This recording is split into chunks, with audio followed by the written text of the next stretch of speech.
Up on Network Africa. Ethiopia's parliament, suicide bombers kill 9 people in Niger.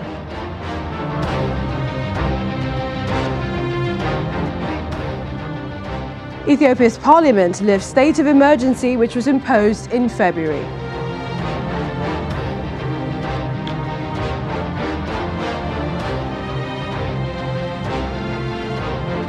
And the United Nations calls for an end to plastic pollution on World Environment Day.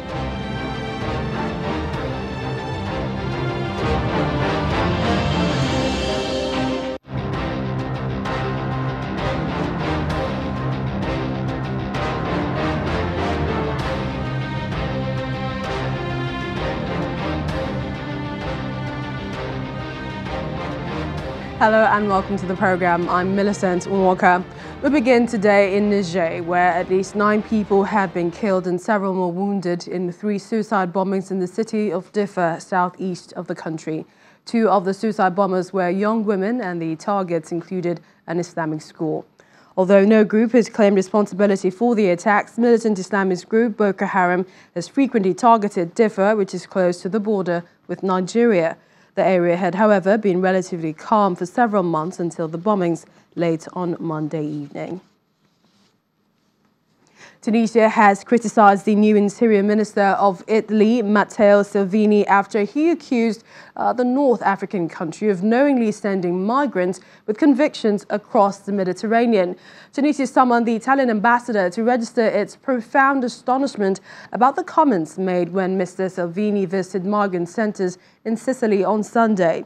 The Tunisian Foreign Ministry says Salvini's words did not reflect the cooperation between the 2 countries and showed a lack of knowledge about existing measures to manage migration.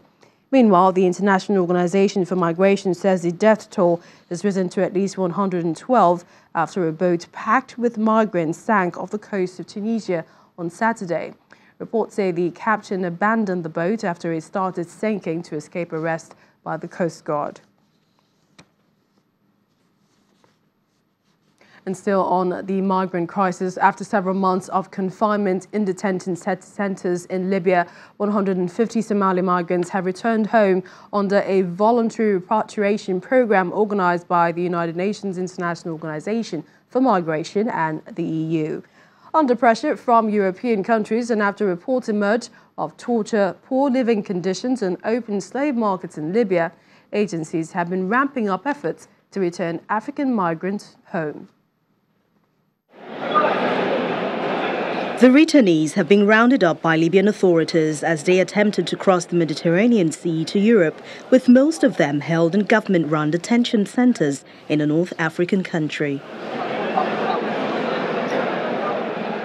In late 2016, the European Union and the International Organization for Migration, IOM, launched their biggest repatriation project yet, a €174 million fund to help bring back migrants and jumpstart their lives in a way that will remove the need to head for Europe. The new program has so far returned more than 25,000 people to 14 African countries. Of those, 2,700 received money to set up a business or community project. I cannot find the right words to explain the anguish I went through in Libya. It was a difficult situation and I was held in detention for a long time. Finally, I have been freed and have returned to my home country. The IOM has tracked over 600,000 migrants in Libya, where they are exposed to numerous risks, including smuggling, trafficking, kidnapping, abuse, detention, and torture. UNHCR are providing cash-based transfers immediately and for the next 6 months, as well as other support. And IOM is looking towards more needs-based reintegration support over the long term, including vocational training, health, business support, psychosocial, whatever they need, we're trying to help them towards in their sustainable integration. Upon arrival, the returnees have their paperwork processed and were examined by doctors to ascertain their health condition. Many left to flee fighting at home in the hope that they could find jobs and a better life abroad. But migrants in Libya are often starved and bitten by armed groups, and there have been reports of open slave markets where migrants are put on sale.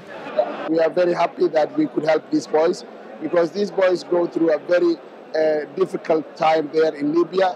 They are being, the smugglers request a lot of money, they get kidnapped, they get beaten, they are exposed to a lot of harassment and abuses, nothing to drink, nothing to eat. So it is really a terrible situation. It's not only for the Somalis, but for all Africans who are there. And I wish that, this agony, this drama to end as soon as possible. The IOM recorded 171,635 arrivals by boat from Africa in 2017, which does not include the likely thousands of others that tried and failed. The returnees are the first group of 300 Somalis in Libya to take voluntary returns home. In East Africa, Ethiopia's parliament has voted to lift the state of emergency, which was imposed in February and was supposed to last for 6 months. Well, this follows a cabinet decision on Saturday to end the state of emergency. No lawmaker opposed the decision, but 8 abstained from the vote. The move is a further sign that the situation in Ethiopia is improving after almost 3 years of anti-government protests, which led to hundreds of deaths and saw tens of thousands of protesters imprisoned. Ethiopia's new Prime Minister, Abiy Ahmed, has made healing ethnic and political divisions his key priority. And since he came to power in April, thousands of prisoners have been released.